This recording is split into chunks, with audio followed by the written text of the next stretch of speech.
It was a long drive home, the kind where the highway signs blur into an endless tunnel of darkness. The clock on the dashboard read past midnight, and the only company I had was the hum of the engine and the distant glow of the moon. I'd been on this stretch of road countless times, a familiar ribbon of asphalt winding through the quiet countryside. Tonight, however, felt different.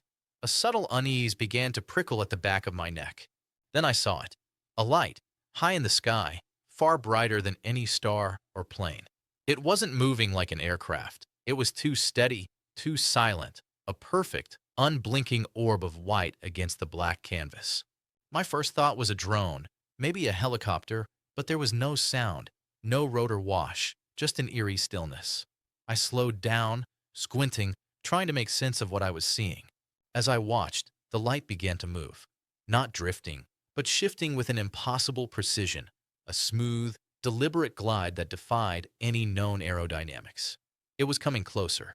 A chill ran down my spine. This wasn't a plane. This wasn't a drone. This was something else entirely. My heart started to pound, a frantic drumbeat against my ribs. I sped up, hoping to leave it behind, to convince myself it was just a trick of the light, a tired hallucination. But the light kept pace, a silent, relentless shadow in my rearview mirror. It wasn't just keeping pace, it was gaining. The single white orb began to resolve into a cluster of lights, cool cyan and white, arranged in a triangular pattern. It was massive. Panic set in. This wasn't just following, it was pursuing.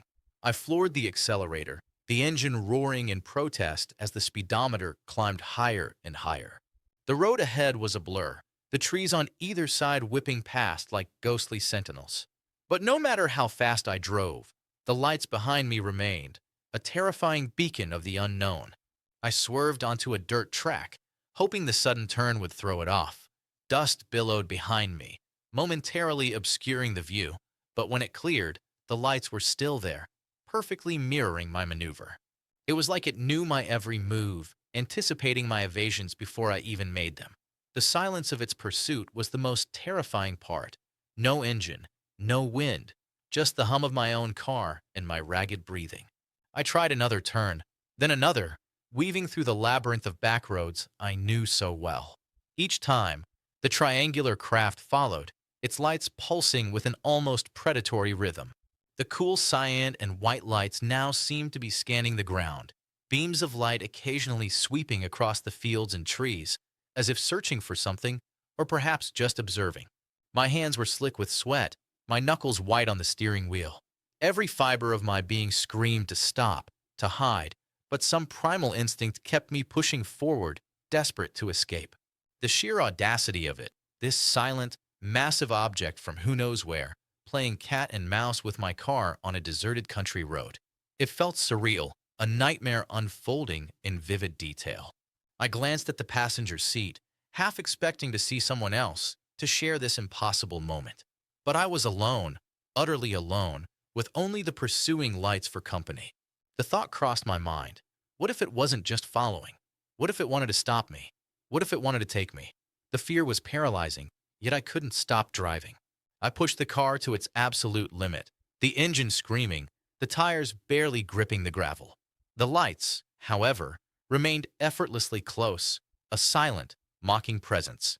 Then, as suddenly as it had appeared, it began to ascend, slowly at first, then with incredible speed, shrinking into a single, bright point of light against the vast darkness. I watched, mesmerized, as it vanished completely, leaving behind only the familiar, comforting darkness of the rural night. The silence that followed was deafening. My heart was still hammering, my body trembling. I pulled over, my hands shaking too much to continue driving. I just sat there, staring at the empty sky, trying to process what had just happened. Was it real? Did I imagine it? The vividness of the experience, the sheer terror, told me it was undeniably real. But who would believe me? I eventually made it home, the sun just beginning to paint the horizon with faint hues of dawn. My house, usually a sanctuary, felt alien, unfamiliar after the night's ordeal. I stumbled inside, the adrenaline slowly draining from my body, leaving me utterly exhausted. The memory of those silent, pursuing lights was seared into my mind. Every shadow seemed to hold a secret. Every distant sound made me jump. The world, which had felt so predictable just hours before, was now filled with an unsettling mystery.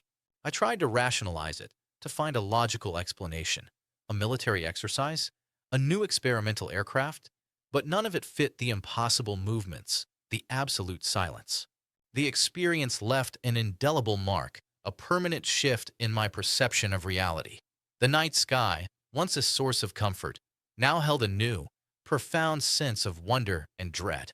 I never told anyone the full story, fearing ridicule, fearing that they would dismiss it as a figment of my imagination. But I knew what I saw.